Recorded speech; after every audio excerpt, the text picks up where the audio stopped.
Hello, everybody. Ryan Breymaier is arguably one of the most prominent and successful American shorthanded offshore sailors in the ocean racing circuit today.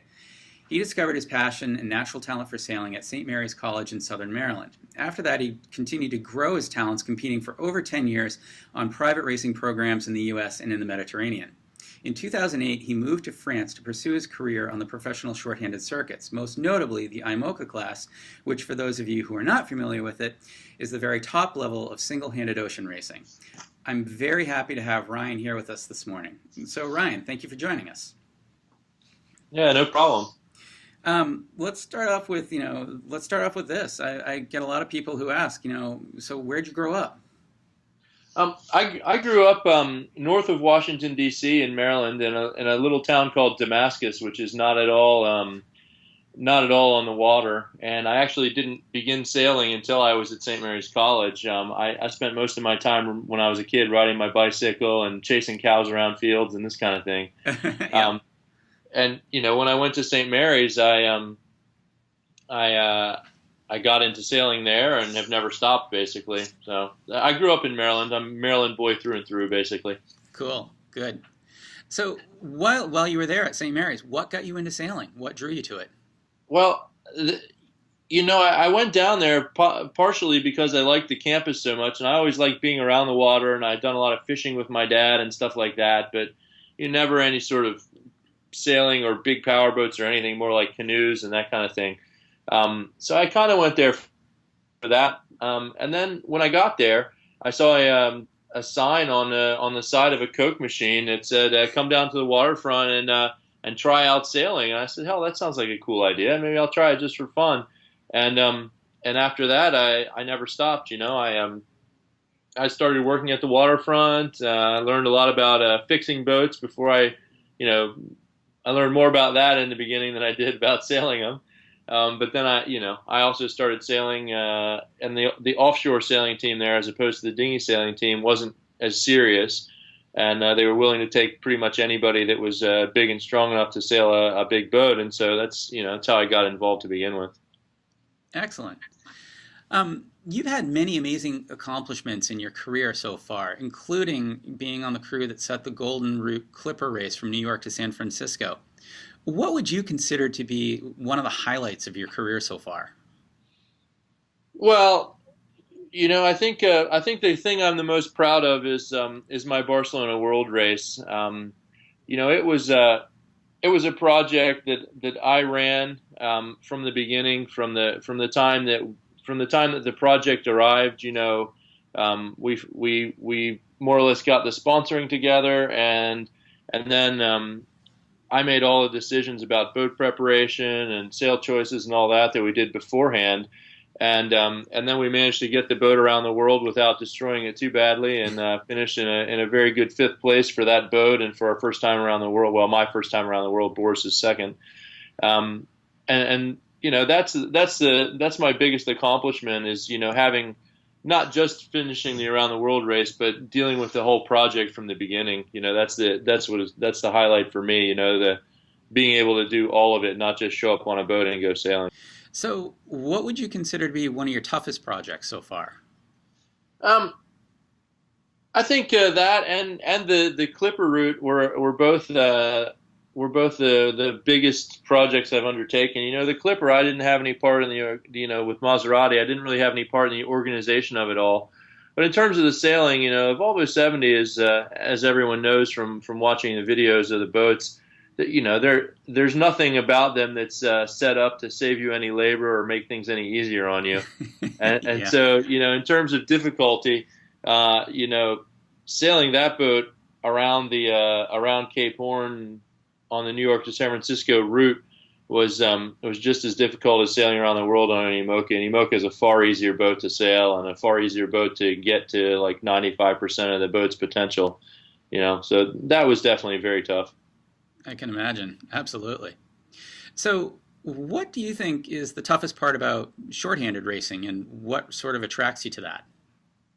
Well, I'm not sure that it's I think there's a pretty big difference between doing something double-handed and doing something by yourself or doing something with three or four people. It all depends on what you term shorthanded. I mean, if you're talking about double-handed, that's I haven't sailed around the world by myself yet, but I have a feeling that it's going to be easier than having done it with two people. Boris and I are still very, very good friends, but being 24 hours a day for 100 days with somebody, you don't even do that with your wife. You can at least go to work to get away from them a little bit. And for me, like just that personal interaction is, and managing to keep it together and accomplish something like that with somebody after such a long period of time is definitely not that easy. It's you have your moments and all that. Other than that, it's just finding the money to do it is probably the hardest part of the whole thing, other than dealing with dealing with somebody double-handed. Finding a sponsor is 90% of the battle, and managing to finance what you love like that is not very easy to do, especially in today's economic climate. Absolutely. So, going off of that, tell us a little bit about Project USA. Well, from the beginning of since I've been doing this shorthanded sailing, one of the things I've always tried to do is try to not push rah rah USA, but just to raise awareness of this aspect of the sport in the United States. And another thing that I like to try to do with my sailing is try to inspire others. And Project USA is a part of that as well. I really would like to get an American company, a big American company, involved in it. Because I think that there's a lot of really good values in ocean racing, and perseverance and tenaciousness and technical ability and having the courage to follow your dreams and all that. I think those are things that that sort of the video game culture misses in the U.S. And part of Project US is finding a good partner who sort of shares those same values, and the other one is winning races with an American flag on the boat. I'd love to beat the French at their own game, and I think it's certainly feasible to do. It's just a matter of making it happen. All right. So Ryan, I get asked all the time about how I got into offshore racing, and obviously, I'm at a much different level than what you do and so forth. I give people my own sort of an answer, but what would you say to people who want to get into offshore sailing and offshore racing? I think that you first have to make a commitment to a lifestyle at the beginning, which is not the usual.